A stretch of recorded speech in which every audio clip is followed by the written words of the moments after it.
Welcome, everyone. I'm so pleased that everyone could join us this evening for what we are calling the launch event. And one second as I share my screen. The launch event for What's 100% Carbon Free, implementing the 100% carbon free by 2040 law and Minnesota's carbon-free energy future. This is an effort of a number of groups, and I will speak a little bit about that, about who is participating. But this is a sort of a conversation that we want to get started around the 100% law and the implementation process. And just a little bit of background. There are perhaps some people here who are wondering, why are we talking about the 100% law? Wasn't that a policy that was passed last legislative session? And if you are asking that question, you would be correct. This was a law that was passed in 2023.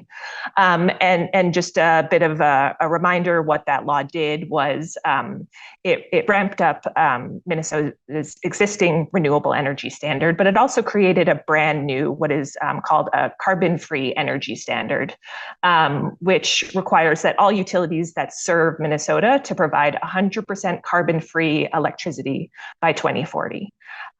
So many folks who are here today, both in terms of panelists and I think participants, were part of the coalition, either as part of organizations or as individuals that work to pass the 100% clean energy law by 2040. But passing a policy, and I think especially in the context of this policy, is really only the first step in terms of realizing the objectives of that law, because there were many details of how this law will be implemented, including a lot of definitions and a lot of criteria for compliance that were not dealt with in the statute and will be determined in this next stage of the process that we're in. And Evan Mulholland from MCA is going to talk a little bit more about that, so I'm going to gloss over some of that right now, except to say quickly that implementation of the 100% law is now in the hands of our Public Utilities Commission, which is currently conducting a lengthy rulemaking process to determine the various rules and procedures for how utilities will comply with the renewable energy standard and this new carbon-free standard. And so one of the key questions that we are asking right now, there is a current comment period open, and that still remains to be answered, is what are the conditions, standard, and principles that will be used to decide what qualifies as carbon-free energy, which perhaps seems intuitive given the definition in the law, which is a technology that generates electricity without emitting carbon dioxide. But actually, that question becomes a lot more complicated fairly quickly. And so, sort of that's why we are here today. Why are we here today? Why are there a number of groups that care about the environment, but also environmental justice and climate justice engaged on this? And why are we asking other folks to be a part of this process and have their say at the Public Utilities Commission? And the reason for that is that we face a challenge right now in terms of that there are a lot of different visions for what a carbon-free energy future really entails. The specifics on which technologies and what kinds of facilities will be included, or how we will get there. And so both the endpoint, what 2040 looks like, or as some folks were involved with the coalition, what 2055 carbon-free future looks like. Both those endpoints and the pathways to get there, to get to this carbon-free future, come with a whole range of varying conditions, barriers, and threats. Also, who stands to win and who will sort of bear the costs of this energy future is still also very much up for grabs.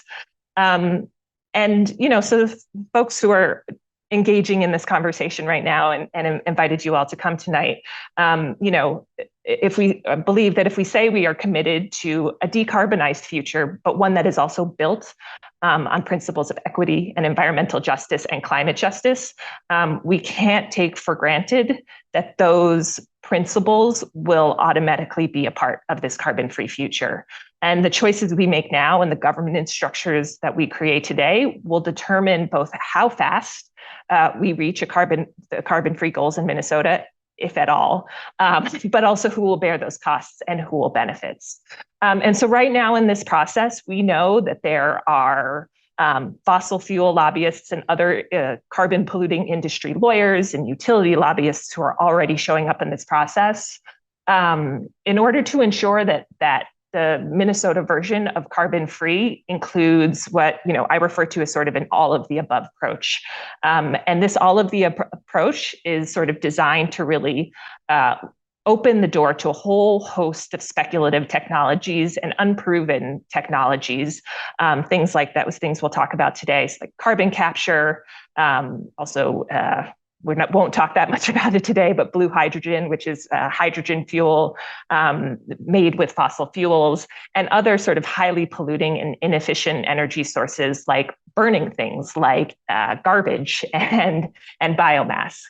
And the risk, frankly, is that the 100% law could become a vehicle for a quote unquote carbon free future that is built on nothing more than the false promise of cleaner fossil fuels, which is something that I'll talk about a little bit later. And sort of cleaner polluting energy sources, sort of even if that sounds quite perverse, that is sort of the arguments that are being made. And the risk is that we were going to really slow down the real transition that we need away from carbon emitting energy sources, while also putting burdens on communities and on ecosystems. And frankly, the communities and the ecosystems that have already borne the undue costs of our current energy system. So that's sort of a very we'll get into a little bit more of the details of some of that. That was maybe sort of a bit of an abstract framing of what's at stake, but I'm going to stop talking for now and pass the mic over to one of my very favorite comrades, Nazir Khan, from the Minnesota Environmental Justice Table.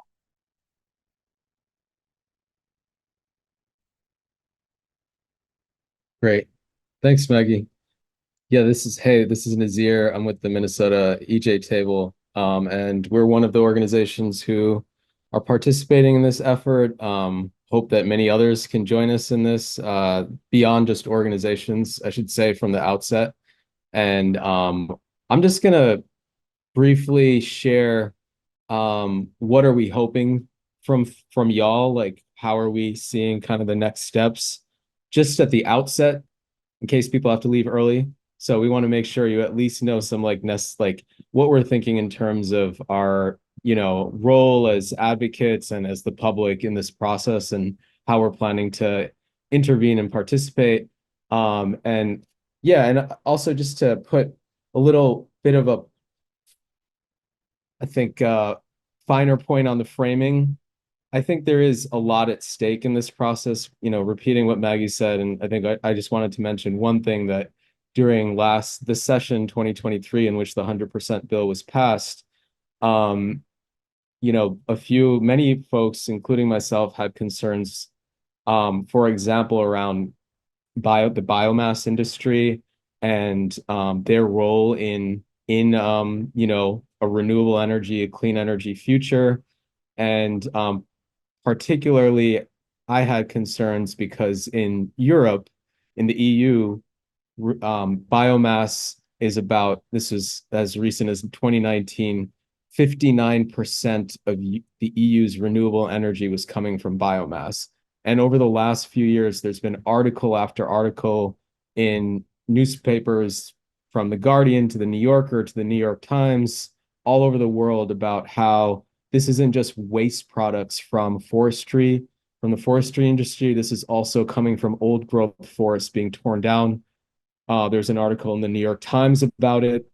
In Central Europe, that was happening. There's an article in CNN about forests in the American South next to environmental justice communities, particularly Black communities, that were suffering the health consequences of that happening. So it's both an environmental justice problem and a problem of if we don't take this seriously, we will not get to 100% of what is actually clean energy. If the definition of clean energy can be manipulated and lobbied by industries into something that's not clean energy. So it is critically important that people step up. I think it's also a matter of accountability, and following through on promises that once you pass a piece of legislation, that's not it. That's not the end of the road, right? We have to actually make sure this is the rules are what we sold to the public, that they are actually clean and renewable energy that we're creating here in Minnesota. So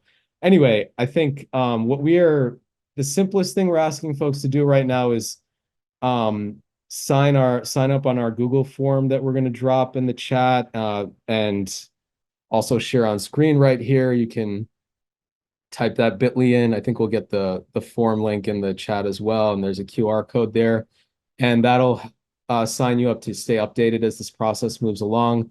Please share this graphic and the link. We really need to spread the word around this. What we are hoping is this is not just a process for technocrats and experts. We need the public involved in the Public Utilities Commission. And we're figuring out how best to do that. But one thing that we are going to do is a sign-on comment for many people to join in on. And the idea is that would demonstrate to the Public Utilities Commission that this is important to the public. It needs to be taken serious and be a bulwark, be a counter to a lot of the industry lobbying that's going on. We've already seen comment after comment. Just yesterday, I saw a comment that Evan sent to us from the Minnesota forestry industry pushing for biomass to be counted as renewable. So it's happening. Lobbyists are in the PUC right now, trying to get there. I call it snake oil salesman. That's the downside of the transition, is that it's opening the door for a lot of false solutions to be pushed. But this climate emergency is at risk of being taken over by people who are trying to make money off of the crisis. So that's one thing. Please sign up on the forum. The second is we are planning to, and we asked the PUC for a public hearing. So we'll be sharing information on when that's coming and would love folks to join that. And we also are going to be having consistent meetings. So if you sign up on the forum and you're interested in participating to learn more about this, to get involved, we'll send out information about, and when you fill out the form, you can give your availability on when you're free. And then, we're going to share some resources too, so you can get educated. The environmental justice movement, in particular, Indigenous Environmental Network, which is based in Minnesota, has been sharing information about this problem of false solutions for decades. So our movement, the EJ movement, has been on top of this. And so there's a lot already out there to learn. And then the last thing I'll say is this is not a one and done thing. Beyond submitting a comment to the PUC, we are going to need sustained involvement and participation from the public to block false solutions. So we invite you into that to help us do that. And that's all I have to share for now. Thanks. Awesome. Thanks, Nazir. Sorry, I'm going to pass it over to Hudson in 1 second, but just to follow up on that quick point that Nazir made about sort of the request for others to join us in this.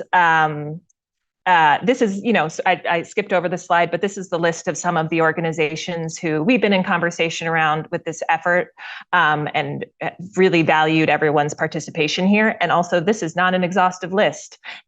We would really love to have others join us if you are interested in this conversation about carbon free, but one that prioritizes community and community well-being and environmental justice and equity. So please, as Nazir shared, there's an option in the form to let us know, but also just, you can also reach out.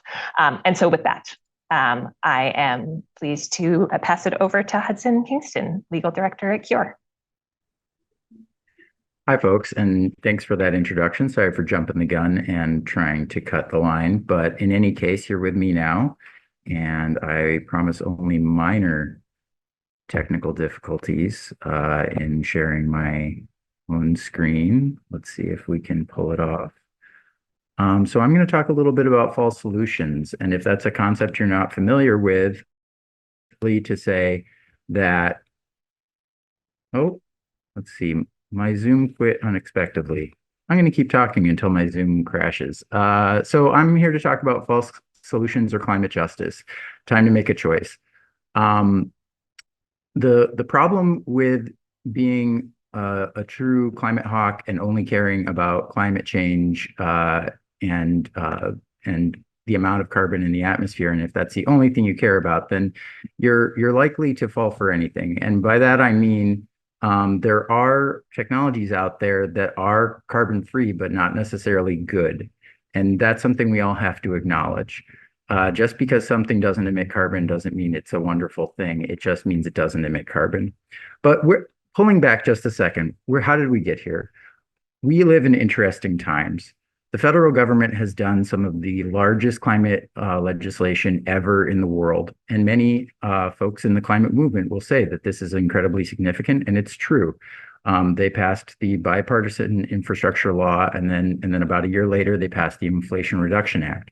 These acts promote across the board changes to our economy and do so largely with giant bags of money. We've never had this before. They are fairly technology neutral. I mean, they are mostly promoting what we would call clean carbon-free energy, but they're promoting all sorts of carbon-free energy. And some of that I would definitely argue is not clean, though it may be carbon-free. Shortly thereafter, the law that really matters to us today, Minnesota passed its 100% carbon-free energy by 2040 law. And that also didn't dictate exactly how we were going to get there. Neither the federal laws nor the state law said we are going to use these specific technologies and we are going to use this much electricity and generate this much electricity, because we're not a communist planned society with 5-year plans. More's the pity, right? But it means that we have to make some choices. We have to do some work, and that is what we are really going to be doing over the next month or so before the Public Utilities Commission, even less than that. I think our last deadline for comment is currently July 11th.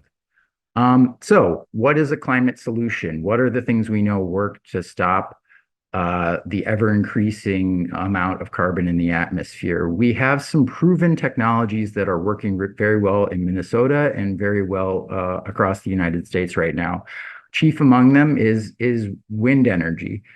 We generate a huge amount of electricity from wind farms, and we will continue to be doing so. We also have more and more solar energy, especially in and around the Twin Cities. There are, I think, at least 200 large solar arrays, and then of course rooftop solar on people's houses is a wonderful way to create electricity where it is used, at people's houses, at businesses.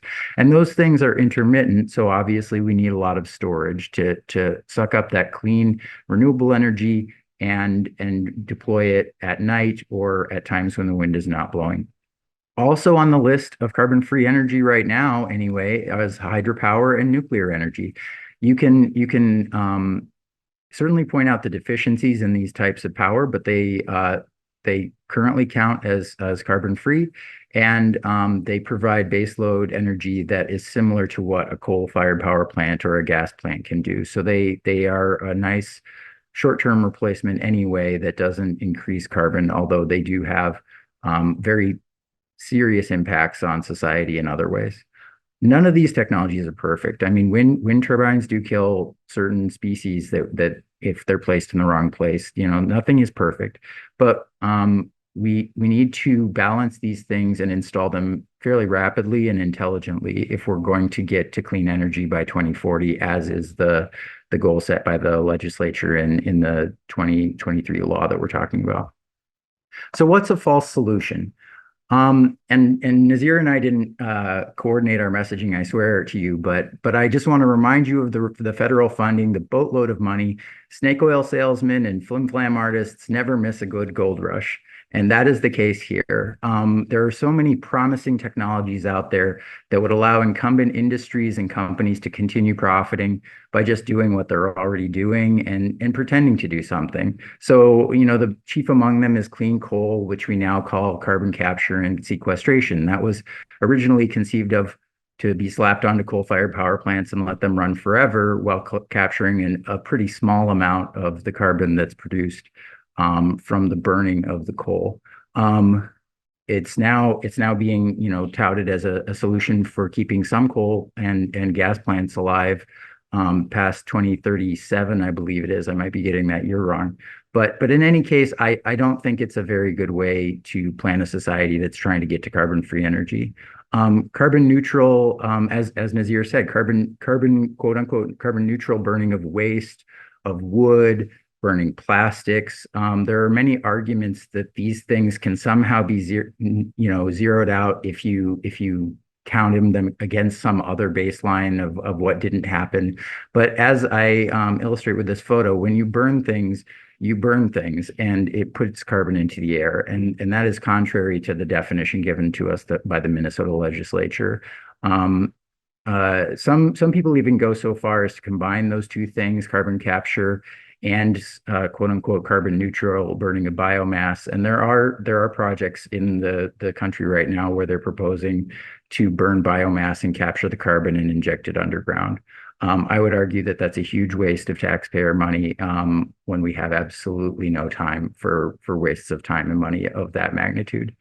I'm going to say to check out in the chat if you have time. We did do a webinar all about biomass that's about an hour long.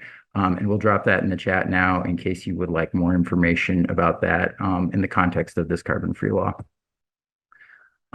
Additional false solution here. There's also an existing system in Minnesota that we've had since about 2007, where the utilities are allowed to continue to use whatever polluting energy systems they want inside of Minnesota or within their generating plant. So long as they buy credits from elsewhere to offset fossil fuel burning inside the state. So essentially they can pollute more in Minnesota communities so long as they can gather credits from other places with weaker clean energy standards where they have a surplus of credits. This is cleverly called climate indulgences by people in the biz, offsetting the pollution that you do, but buying off, a get out of jail free card from someone else. As everyone who is a scholar of the Reformation knows, this is a drawing of Satan handing out climate indulgences back then, and Martin Luther who put an end to that practice after people got good and mad. But I just want to illustrate that we have this concept of market-based solutions that allows concentration of pollution in Minnesota communities, right? Like we are allowing more pollution in our communities and then buying credits from elsewhere. And the question is, should we really be doing that? Should we have a system that's based on increasing or keeping pollution high in our own state, continuing to burn fossil fuels and potentially offsetting it elsewhere, but really not benefiting anyone in those Minnesota communities most impacted by localized pollution as well as by climate change? So my little call to action at the end of my short part here: without a strong push for real climate justice, the false solutions will slip by. They will make it into the system, and for years hence, we will be talking about why we have so much biomass in our energy system in Minnesota. So commenting now this summer is very important, and we need to keep ourselves on track for real climate justice. And with that, I'll hand it off to Crystal.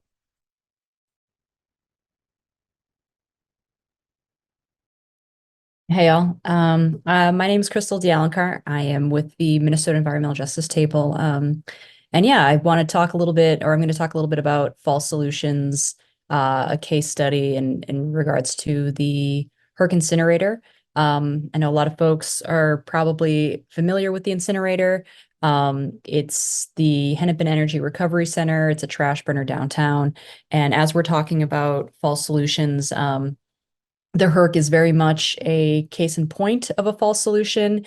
The relationship here is very much I think as we're talking about technologies that folks are banking on, taking us out of a climate crisis when in fact they're contributing very much, as Hudson had explained, in so many other ways, just because it's simply not in one particular way. And so incineration, over 60 years ago, about was very much deemed a green solution, which was greenwashing to landfills, and a way to confront the landfill issue and the waste crisis.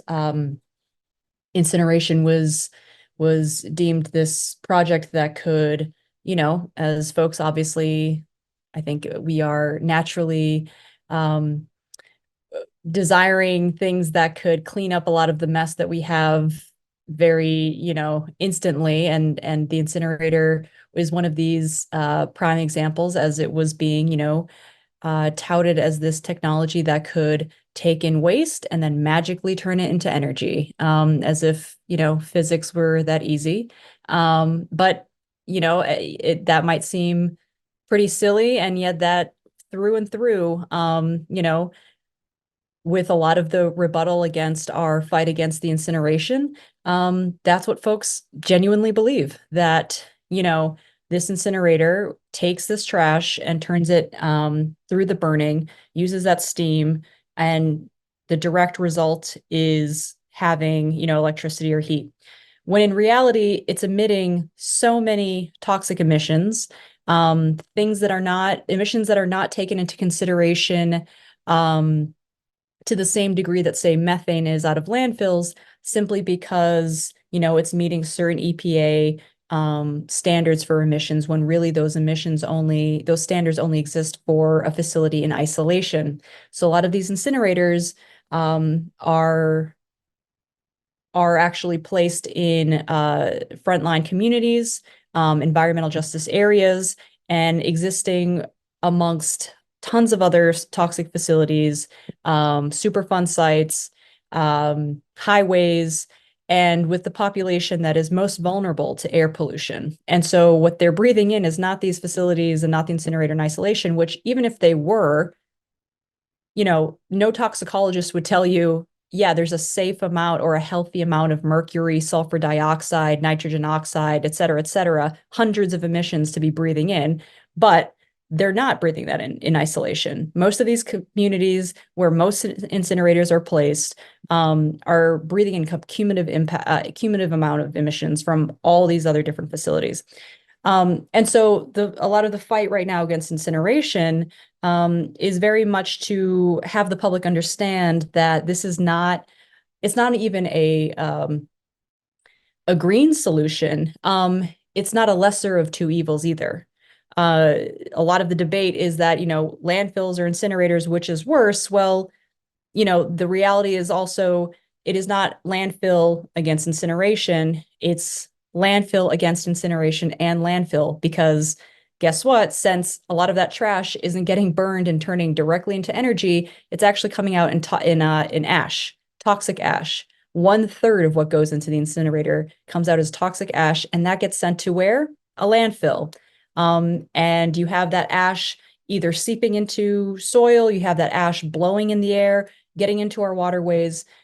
So it is by no means a solution of any sort. And, unfortunately, there's a lot of still propagandizing of trash burning, as you can see with even its name, right?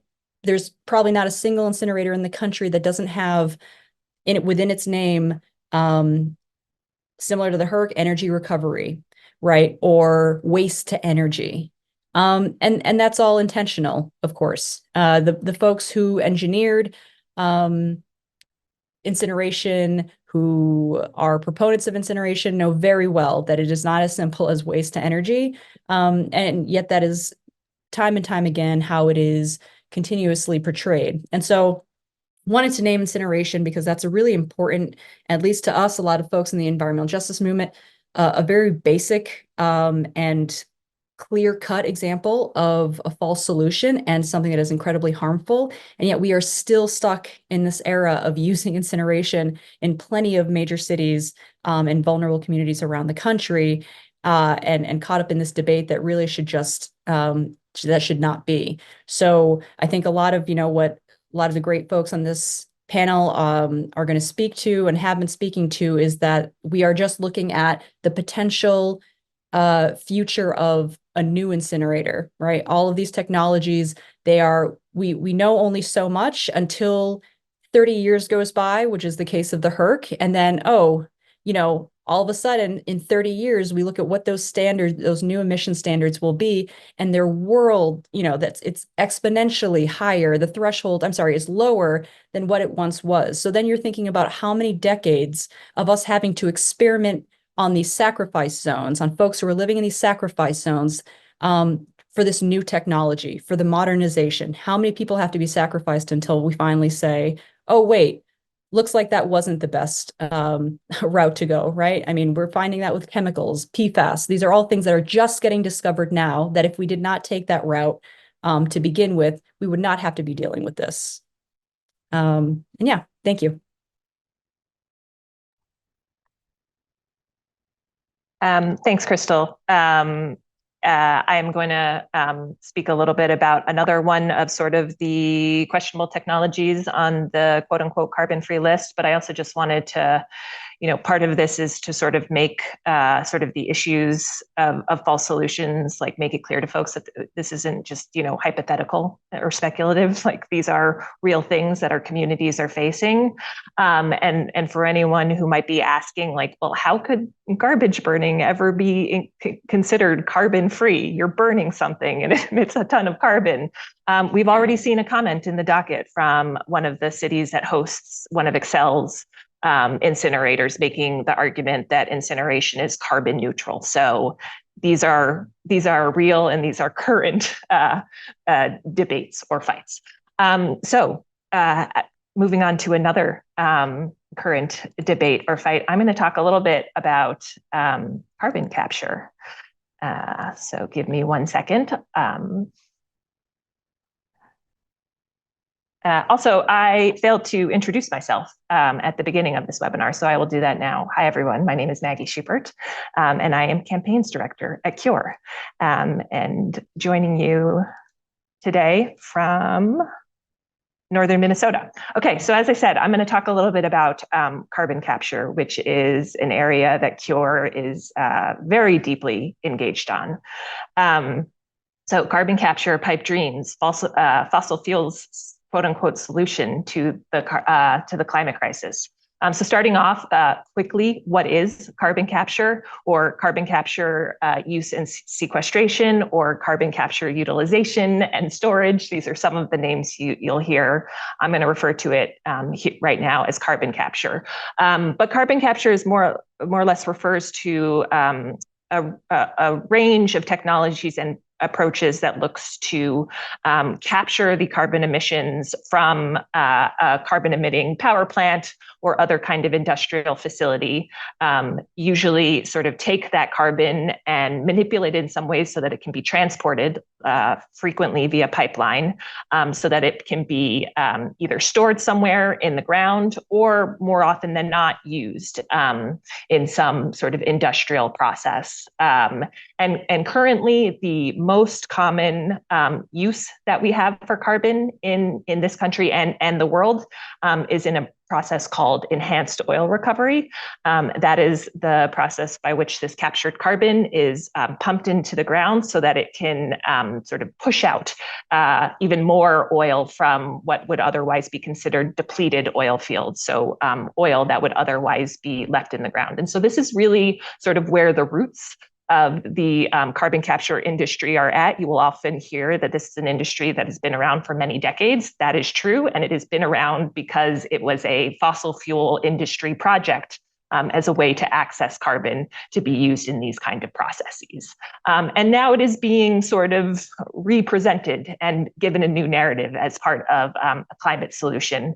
And that narrative is in large part coming from the fossil fuel and other sort of high emitting industrial sectors. So there's a lot more that I could say about this technology and this sector and where it's come from and where it's going, but we have limited time. And so I'm just going to point people to this link here. We did back in the fall, we did a day-long sort of convening, and we have sort of all the videos from that, the various presentations from folks from Cure, but also a bunch of other experts and also resources there. So for folks who want to learn more about what carbon capture is, I encourage you to use that resource. So what I'm going to use the remaining of my remaining time to talk about is really sort of this idea that is that the growing specter and the allure of industrial carbon capture really epitomizes this conundrum we're facing in terms of the different pathways to carbon-free. One road to carbon-free, which is being pushed by these high greenhouse gas emitting industries and their allies, their political and industrial allies, is this speculative promise of quote unquote cleaner fossil fuels. And in this future, the same industries and the same companies that have really brought us to the precipice of a climate disaster remain dominant. They remain profitable. They remain sort of really key to our energy future. And this dominance is based on promises, real or illusory, of reducing carbon intensity of their operations while leaving in place the power structures and the systems that frankly treat certain places and people as expendable. And this future is energy, resource, water, and land use intensive. Putting burdens on people and ecosystems for the sole sake of questionable CO2 reductions, because I think it's important to note right now that this is still a very speculative technological sector. Technological advancements are possible, but in no future is carbon capture really ever proposed to capture 100% of emissions from these facilities. But even if that, and so the fossil fuel industry is really seeing this as the means that they remain relevant in a decarbonized future, right? And they're very, very explicit about this. This is not a secret plan. This is a very overt and public plan. And so, some folks might be asking, okay, what if we could reduce the emission of fossil fuels? Maybe that's if we're concerned about carbon emissions, then, but we don't really want to disrupt our ways of life, then maybe that's a viable path forward. And sort of my response to that would be, that is not a carbon-free energy future that I think respects the fact that this is an industry that causes harm at every point along the production and supply chain, from the sites of extraction to the transport, to the processing of these fuels and these products. That has disruptive and corrupting influences over our governance systems. And so, right, like a clean energy industry, and even more so a clean energy movement that sort of shrugs its shoulders at these kind of harms and says, well, it reduces carbon emissions, I guess that's clean, I think is perverse, to put it mildly, and something that we should not be sort of accepting that, the terrain of the discussion has to be limited to reducing greenhouse gas emissions when there are all these other sorts of concerns and harms rolled into these conversations. And I think it's really important for us as climate advocates, as environmental justice advocates, to be bringing these concerns and pushing this conversation at places like the Public Utilities Commission.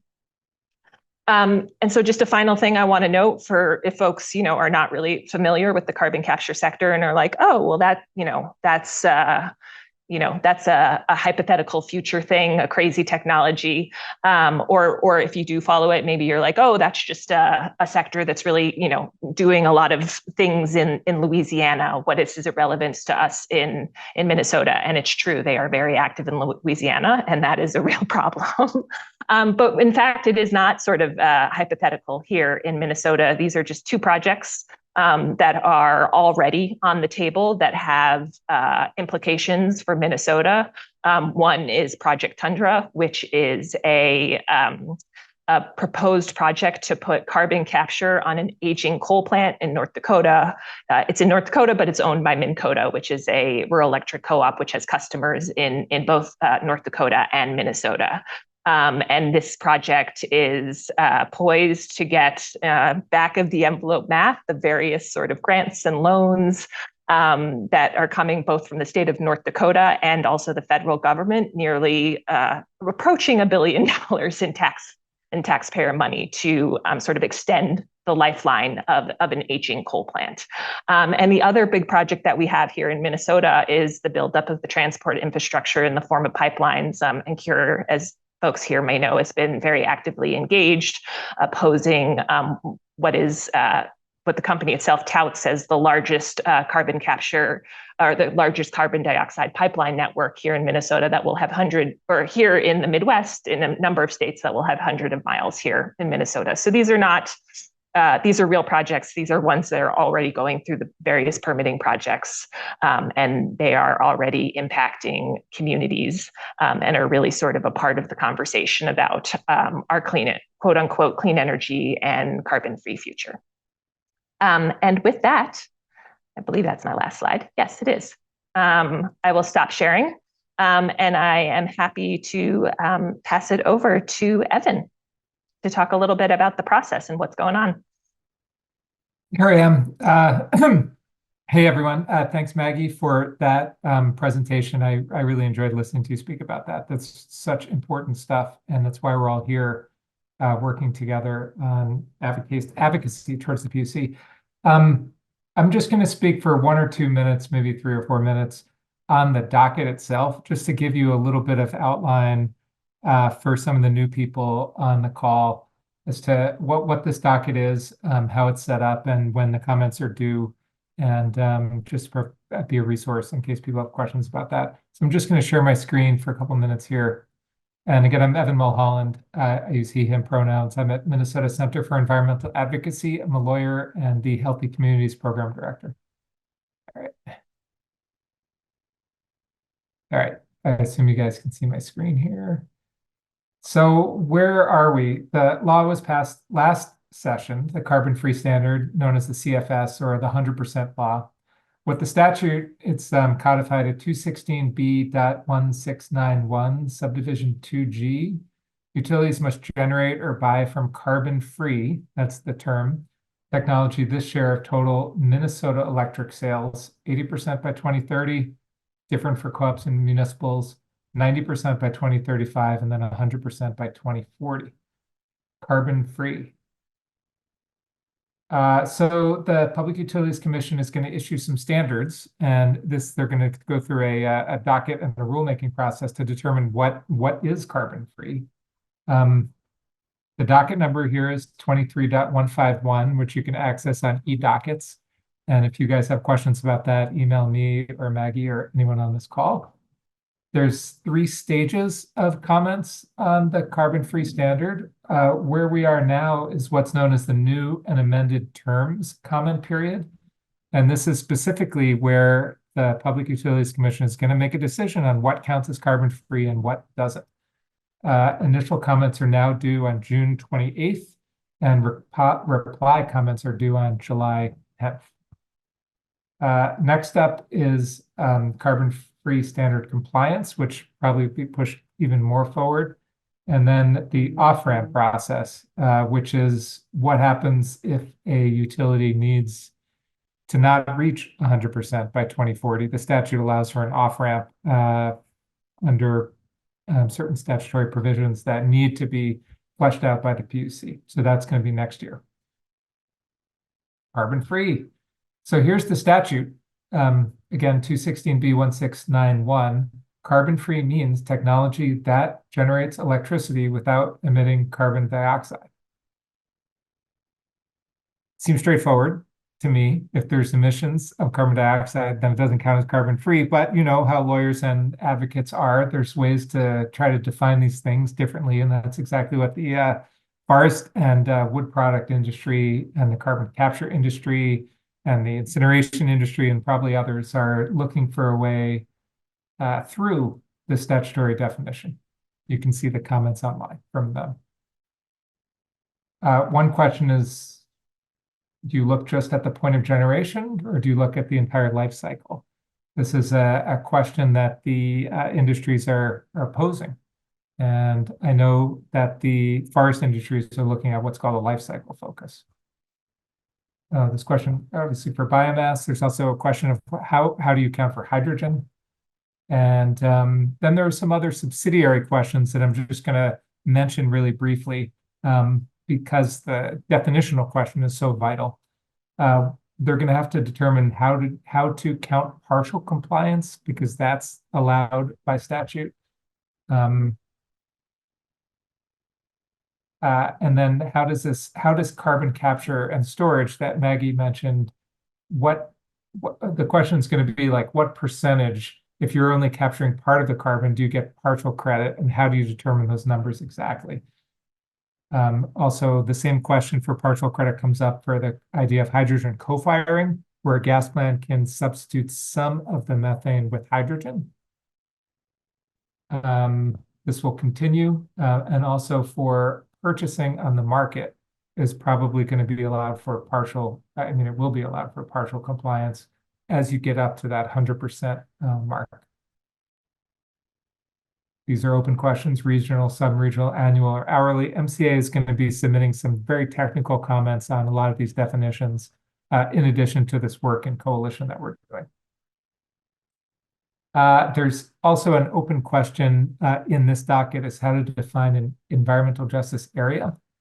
And you can look at the statute, and these are the terms in the statute for what counts as an environmental justice area. Again, in 216B 1691.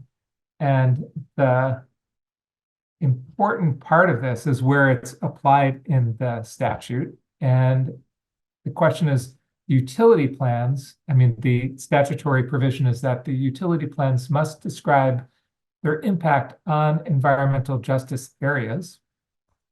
And also the off-ramps, the Public Utility Commission must consider impacts on environmental justice areas with these off-ramps that I mentioned. You know, if there's some reliability reason for a utility to have to not, or to seek permission to not hit those marks of 80%, 90%, 100%. And then the entire law is interpreted in such a way that the PUC must take all reasonable actions to ensure that this section is implemented in a manner that maximizes, this is statutory provision, that maximizes net benefits to all Minnesota citizens, including worker opportunities, particularly in environmental justice areas. So this is part of the statute. So the question of, you know, how exactly do you determine an environmental justice area is important. And also reducing statewide air emissions is in the statute too. So that is the end of what I wanted to talk about. I know there's a lot in there. I just wanted to make sure that you all saw that where the docket is, where to find the comments on e-dockets, and some of the open questions that are available for comment right now. I'm going to stop sharing. All right. Thank you very much. And I'll turn it over to B, who's going to talk about the toolkit. Awesome. Hi, everyone. Thanks, Evan. My name is B. I use they, them pronouns, and I'm with Climate Generation. I will also be sharing my screen pretty briefly. I just wanted to go over a toolkit that the group of folks that put this call together and have this group together made. So assuming you guys can see my screen right now. Yep, so it's only 5 pages, but this toolkit is meant for your use, for the use of sharing it with your community, or just informing yourself on what 100% carbon free by 2040 means. So we start out the toolkit just kind of welcoming you and listing off the organizations that Maggie had also listed off earlier in the webinar. Of course, like she said, this list is ongoing and we hope to get more folks involved. From there, there's background a little bit on what the 100% carbon free by 2040 means, not only in the policy wonk terms, but also in how this is going to affect our day-to-day, our utilities, and our sources of energy as well. So this is really breaking down all of these terms that we see, like carbon free and renewable energy, what's the difference between them, and how can we discuss these items with community as well. And yeah, we go into implementation. Where is this law now? Kind of going over who the PUC is, how they're handling implementation of this of these new standards. And yeah, just going over what clarification and definitions are needed, while also really trying to figure out what EJ communities are, similar to what Evan had just presented on. We also kind of helped here list off what docket in the PUC this current case is at, in case you ever want to go on the PUC website and look at it yourself and or use it as a way to submit comment. And of course, we have here what are the goals of implementation. We went over them during this webinar for a bit, avoiding false solutions from entering, laying the groundwork to continue future collaboration between the PUC and other agencies with community. And of course, having a transparent process that allows for that community input. So yeah, these are some of our goals, and also leaving room for what the topics are to comment on. Like I said, Evan had kind of already covered these really well. So how are we defining carbon-free, examples of resources that fit under this definition, while also talking about partial compliance and what classifies EJ communities. And lastly, we go over here by submitting a public comment. How do you do so? This is, at least for me, even when I was doing my own research, the most intimidating part of this whole thing is how to submit a comment. I know that for me, the PUC website was not the most easy to navigate. So hopefully we broke it down in a way that's going to be a little bit more digestible for folks. And yeah, this is just more information on how long we have until public comment. I need to change the date here, as it's been updated since we made this. And also just kind of giving you the number, how you can leave comments, and some tips on what you should include in your comment as well, along with just contact information for the PUC.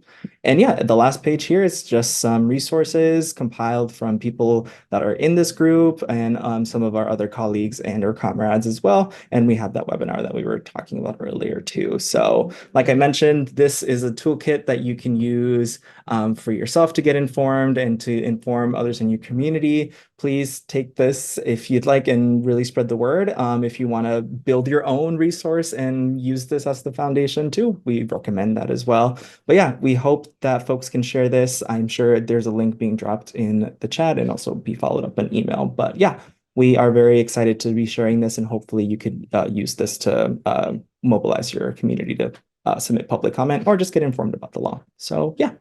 I'm going to stop sharing screen as well, and I'll head it on over to Nazir and Sarah to close it.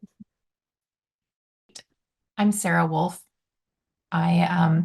Thanks for letting me join, and thanks for this discussion. Despite being immersed in it, I've learned a lot tonight, so I appreciate the presentations that have come forward. I just want to quickly say that, as you all probably know, many of the false solutions that we're facing are inspired by the 45Q tax credit that exists federally. And that is what is prompting industry to look for opportunity to make money. But these projects are not inevitable. And Maggie said it before, and Nazir and all of you. And just to really stress this, we are seeing this time and again in states across the country. They are trying it in Indiana. The people in Indiana are saying, no, thank you. We don't care to have these kinds of projects. They're trying it in Illinois. They're trying it in Iowa.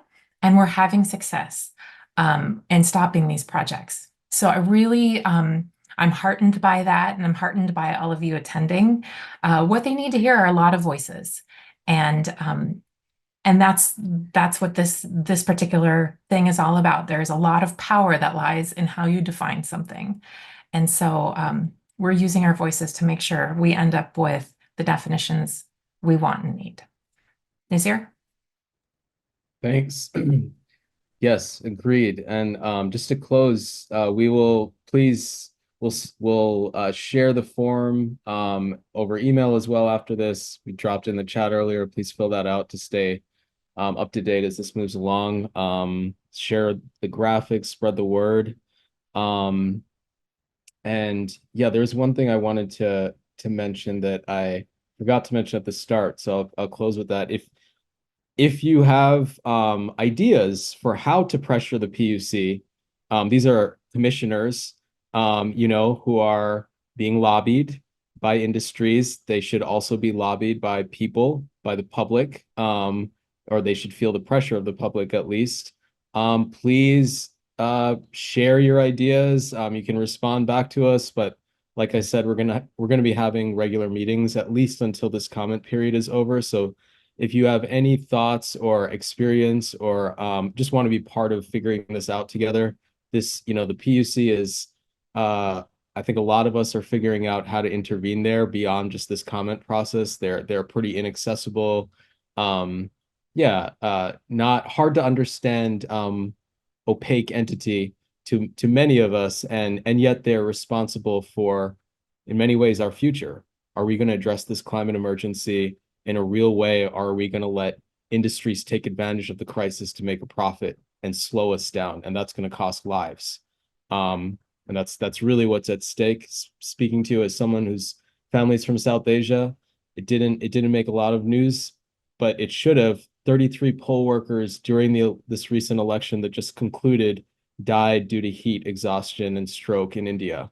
So we had one of our, there's been other mass casualty events, but this is a pretty serious one. And so this crisis is hitting, it's hitting, it has been, and I feel it very personally. And so, yeah, really asking that we step up as a community to intervene and take control of this process. And with that, I think we will, am I closing? Yeah, thank you all for joining. Really grateful for you all to have been part of this, joining us in the, in your evening, your summer evening, and look forward to more. Thanks.